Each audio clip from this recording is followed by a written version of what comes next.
Welcome back. Now in the last video we saw that nominal data have one characteristic, which is category. On the other hand, ordinal data has two characteristics. One is category and the other one is order or rank. Now ordinal data has a shortcoming.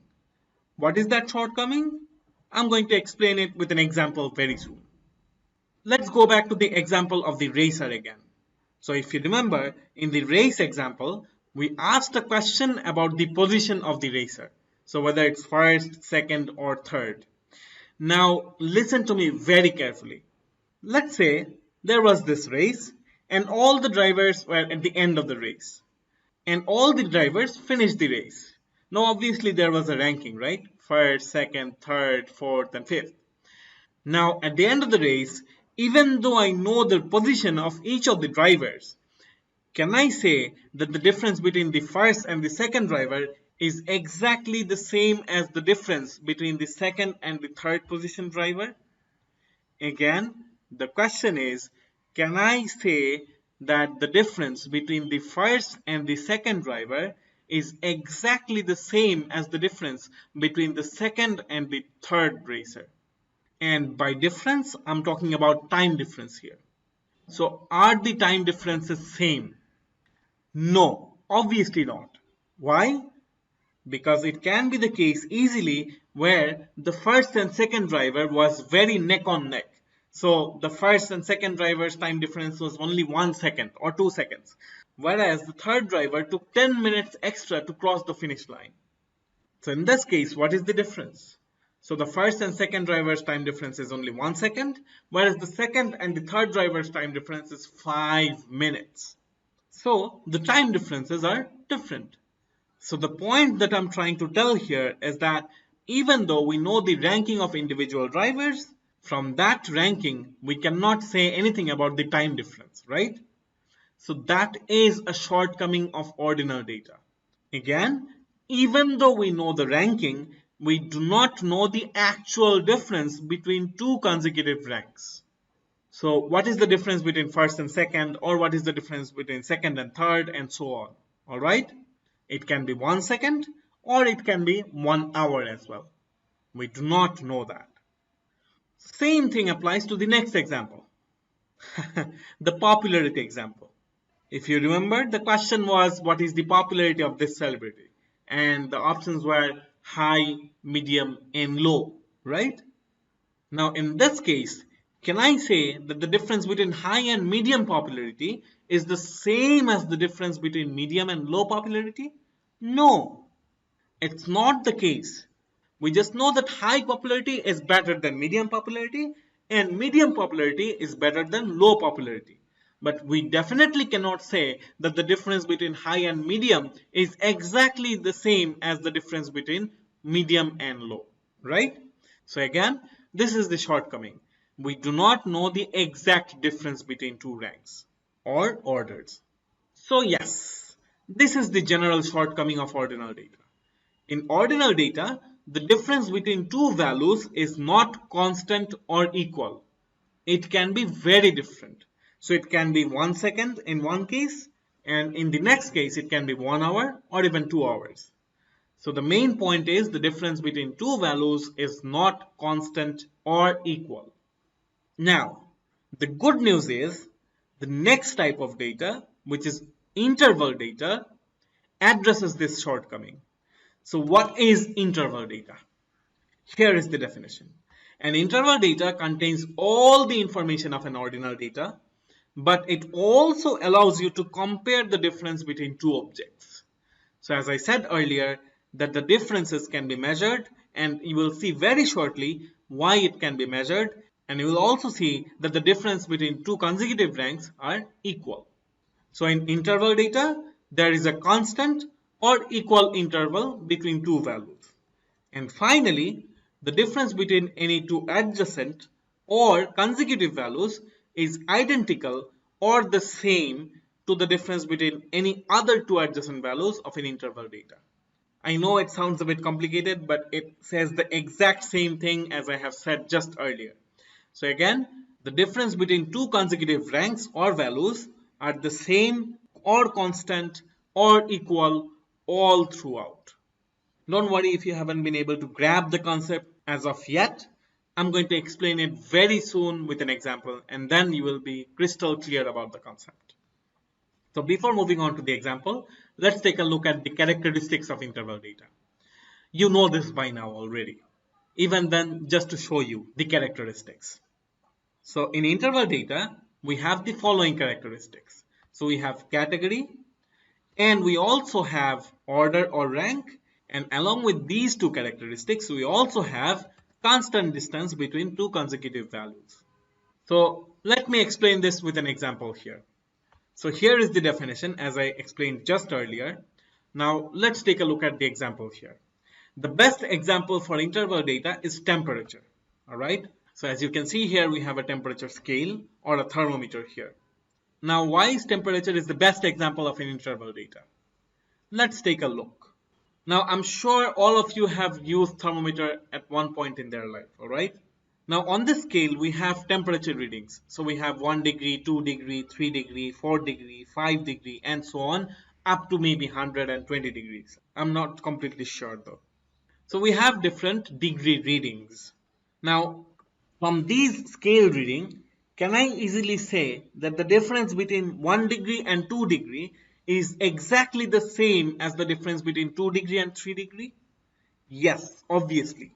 Again, the difference between 1 degree and 2 degrees Celsius is exactly the same as the difference between 2 degree and 3 degrees Celsius. And it is also the same as the difference between 3 degree and 4 degrees Celsius. It is also the same as the difference between 5 degree and 6 degrees Celsius. So the difference between each consecutive reading is exactly the same or constant. Now this was not the case in ordinal data, right? In ordinal data, the difference between two consecutive ranks could be very different. However, in interval data, the difference between two consecutive readings is exactly the same all throughout. Now I guess the concept of equal difference between two consecutive ranks is clear to you, right? So yes, the difference between 1 and 2 degree is the same as the difference between 4 and 5 degree. And it is also the same as the difference between 10 and 11 degree. And also the same as the difference between 30 and 31 degree. And so on. Alright, now let's take a deeper look at why temperature is an interval data. Does temperature fulfill all the characteristics of an interval data, right? So the first characteristic, category. Yes, temperature scale has different categories. So 1 degree is a category, 2 degrees is a category, 3 degree, 4 degree, 5 degree, 6 degree, all of these are different categories or different readings. Next comes order or rank. Does these different readings have different order or rank? Obviously, yes. We can easily say that 2 degree is higher than 1 degree, 3 degree is even higher, 4 degree is even higher, and so on. So obviously there is a given order or rank between these readings. And finally, obviously there is a constant difference between consecutive values. And I have explained this concept just now. So as we can see here, temperature fulfills all the criteria or all the characteristics of an interval data. So yes, nominal data has only category as characteristic. On the other hand, ordinal data has category and order or rank. And at the same time, interval data has category, order or rank, and finally, they also have constant distance between two consecutive values. However, there is a shortcoming for interval data as well. What is that shortcoming? It is a little bit tricky, but trust me, if you listen to me for the next 2 to 3 minutes, it will be again very clear to you. Here it goes. It does not have a true zero. So interval data does not have a true zero value. I know it sounds a little bit complicated, but hang in there. I'm explaining it very soon. Again, ordinal data does not have a true zero. So what do I mean by this true zero here? Let me take you back to the example of temperature. So temperature is an interval data, right? Now, on a temperature scale or a thermometer, we obviously have a 0 degree Celsius or a 0 degree Fahrenheit reading. Now, even then, we must say that temperature does not have a true zero value. Why? Read this line very carefully. 0 degree Fahrenheit or 0 degree Celsius does not mean that there is no temperature. It just means it is too cold. Again, 0 degree Celsius or 0 degree Fahrenheit does not mean there is no temperature. So the temperature is not absent there. It just means it is too cold. So yes, 0 degree Celsius means it is too cold. It is shivering cold. So the temperature is really, really low. It's freezing. And maybe winter is here, alright? So it is that freezing. I'm sorry I used this photo. I liked it so much. I'm really, really sorry for using this photo. So again, one last time, 0 degrees Celsius does not mean there is no temperature, that there is zero temperature. No, it means it's really cold and the temperature is really, really low. We are all freezing, alright? And that is why it is said that temperature does not have a true zero value. It is not the case that temperature is absent from that place. So the 0 degrees Celsius reading on the thermometer scale is just a number. It does not truly mean that temperature is completely absent from that place. Because at 0 degrees Celsius we have a very cold temperature. At minus 1 degree Celsius we still have a temperature, but it's still even more freezing. And finally at minus 2 degrees Celsius we still have a temperature and it is further freezing. Alright, so the temperature is always there, be it 0 degree, be it minus 1 degree, be it minus 2 degree. It is just that the temperature is freezing and it is really, really cold. So yes, interval data's shortcoming is that interval data does not have a true zero or absolute zero value. Now the good news is this shortcoming is addressed by the next type of data, which is ratio data. Now here is the definition. The ratio data contains all the characteristic of an interval data, and this type of data also has an absolute zero or a true zero value. Now I'm sure you will understand this concept very easily and very soon. I'll move on to the example very soon, alright? Now before that, let me give you all the characteristics of ratio data. So in ratio data, we'll have category and also we'll have order or rank. Along with that, we also have constant distance between two consecutive values. And in addition to all of these three characteristics, we also have a true zero value. So four of these characteristics combined, we have ratio data. Now let me move on to the example here. So what can be an example of ratio data? Here it goes. Age or height. So these two are examples of ratio data. Why? Because if I say that your age is 0, that means you do not exist, right? Because you are not born yet. So when I say 0 age, that means you do not exist, your age is 0 and you are not even born yet. So that is a true 0 because you do not exist. Same applies to height. Now if I say that the height of something is 0, it actually means 0. That means there is no height for that thing. Let's say I'm measuring the height of a floor, right? So if I go and try to measure the height of a floor, on the scale it will obviously say 0. Why? Because actually floor does not have any height. It is a floor, right? So here 0 height means actually 0 height. That thing does not have any height. Same thing applies to 0 age. That means your age is 0, alright? You do not exist. Now, let me explain further why age is a ratio data. Does age fulfill all the characteristics of ratio data? So the first characteristic, category. Obviously, age has different categories. So 1 year is a category, 2 year is a category, 3 years, 4 years, 5 years are different categories. Now, the next characteristic, order or rank. Obviously, age has an order or rank. Why? because I can easily say that a person aged 80 years is much older than a person aged 30 years of age, right? So 80 is higher than 30, 90 is higher than 80, and so on. So obviously there is a given rank or order. Then we also have constant distance between two consecutive values. Obviously, yes. So we can easily say that the difference between 2 years and 1 year is exactly the same as the difference between 3 years and 2 years. Alright? And finally, there is a true zero value. And I have explained this concept just now. So yes, age fulfills all the characteristics of ratio data. Alright, so finally we have gone through all the different types of data. Now, just to give you a summary of all the different types of data and show you a face-to-face comparison. So in nominal data, we have one characteristic.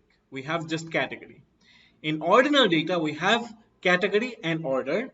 In interval data, we have category, order, and constant distance or difference.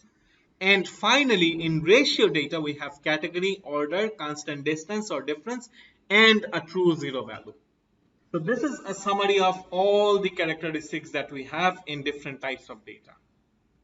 Now, before finishing off, let me go back to the survey questionnaire that I had earlier. Now, we can easily say what are the different types of data that we have here. Now, what is your age? What type of data is it? Yes, this is a ratio data. Then what is your height? Again, this is a ratio data. What is your gender?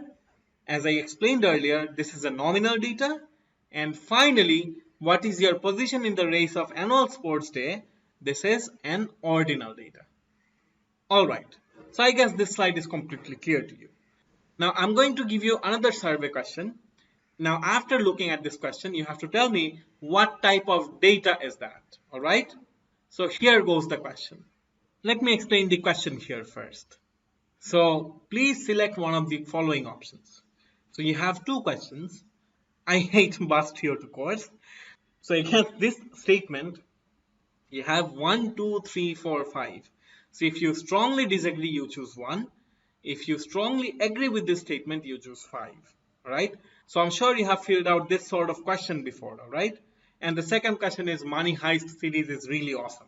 So again, 1, 2, 3, 4, 5. Starting from strongly disagree to strongly agree. Now, can you tell me what type of data are we going to get by asking this question? I'm going to give you 1 minute to think this question through. So your time starts now.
Let's try to find out which of the characteristics that we have discussed before does this question have.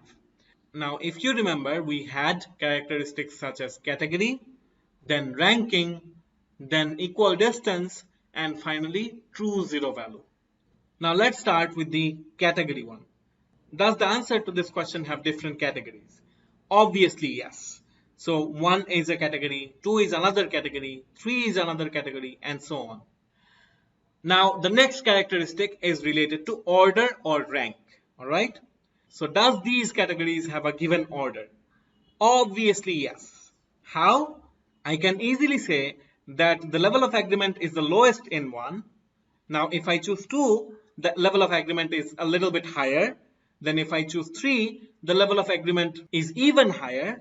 And if I choose 4, the level of agreement is even higher. And finally, if I choose 5, the agreement level is the highest. So yes, there is a given order in the answers here. So till now, the answer to this question have different categories, and also we have a certain order or rank. Now, the next characteristic, is there any equal distance or constant distance between consecutive categories? Now, this is a tricky one here. The answer is no. There is no equal or constant distance between two consecutive categories. Why? Let me explain it here. Listen to me for the next 1 or 2 minutes very carefully. Now, if I go back to the example of the car race, remember we had position like first, second, and third? And in that case, we could not say that the difference between first and second is exactly the same as the difference between second and third, right? So we had first, second, and third, but the difference were not the same, all right? Now here is the same as well. So we have 1, 2, 3, 4, 5, but we cannot say that the difference between 1 and 2 is exactly the same as the difference between 2 and 3. Why? Let me explain here. Can we by any chance say for sure that whoever chooses 2 as an option agrees to this statement exactly twice as much as the person who chooses 1? Again, let me rephrase. Can we say that a person who chooses 2 agrees double the amount of that person who chooses 1? No, we cannot say that. It is not humanly possible to say that. We can never say that agreement here is exactly double the amount of agreement that we have here. Think of teacher's evaluation.